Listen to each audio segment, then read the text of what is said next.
I'm Tracy Baxter with today's Record Newswatch. For members of the West Point class of 2018, life changed today, big time.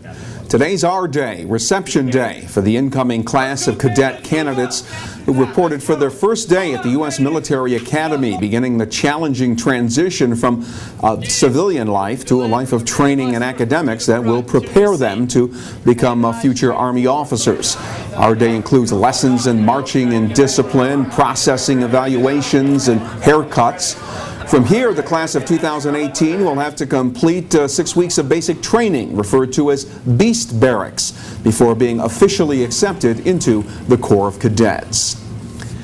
Jerry Oser says he can now sleep at night thanks to the treatment he's received at the newly opened Road-Back Trauma Center in Middletown, a place where those with post-traumatic stress disorder can get help through an experimental visualization treatment technique. Jerry had been coping with trauma for 50 years. He was a first responder who witnessed death during the Alaska earthquake in 1964.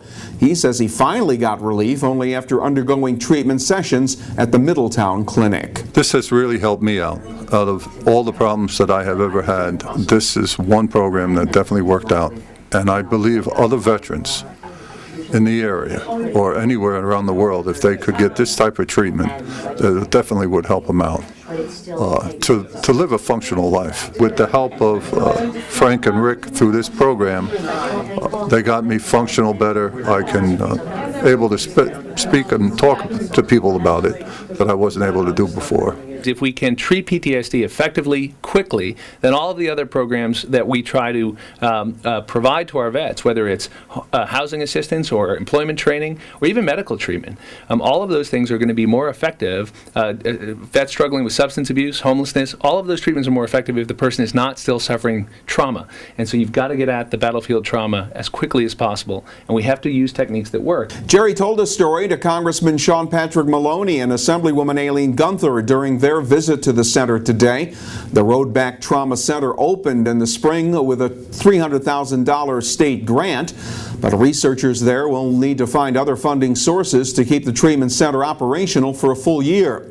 According to a new report by the Institute of Medicine, an estimated 8% of the 2.5 million current and former service members deployed to Iraq and Afghanistan have been diagnosed with PTSD. Meantime, veterans in Ulster County have a special reason to celebrate this July 4th Independence Day.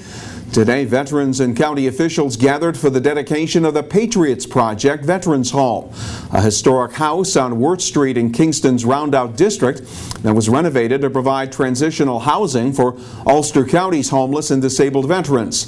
The home has 8 bedrooms for single adult men. The project also includes peer support common areas and services for health and rehabilitation. Reports are more than 60,000 veterans are homeless nationwide, and in Ulster County there are an estimated 20 to 40 homeless veterans at any given time. Officials in the Putnam County Sheriff's Office are hoping to determine the identity of the woman whose body was found in the Hudson River near Highland Falls Tuesday. A boater spotted the body and called 911. Police say the woman was in her late 30s or early 40s with black hair and a ponytail. She was wearing a black blouse, arrow jeans, and black ankle-high boots. Anyone with information is asked to call the Putnam County Sheriff's Office. Their number is 225-8060. Elsewhere, Bloomingburg Mayor Frank Girardi says it has to stop. He was referring to the recent acts of vandalism directed at 3 new unopened Main Street businesses owned by developer Shalom Lamb, whose Hasidic housing development has been at the center of emotional debate. The verbal battle apparently led to last week's vandalism as windows were shattered on 4 occasions last week. Girardi condemned the violence and said the Bloomingburg Village Board would fully cooperate with state police in their ongoing investigation of the incidents. A New Windsor teen has been sentenced to up to 10 years in prison for a fatal stabbing during a child's birthday party in the town of Ramapo. Josiah Williams was 16 years old at the time of the June 2013 incident.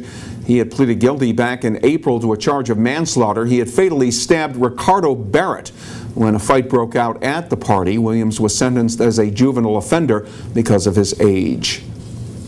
He'd allegedly been selling oxycodone and hydrocodone throughout the city of Kingston. And police there capped a 4-month-long investigation with the arrest of 44-year-old Tyrone Palmer of Eddyville. He's been charged with felony sale and possession of controlled substances. Palmer was arraigned and sent to Ulster County Jail on $50,000 cash bail.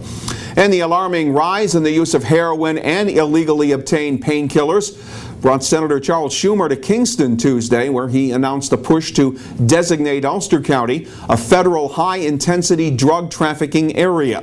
Schumer says the designation would bring federal funds, supplies, and police agency intelligence coordination that could help deal with the region's heroin epidemic.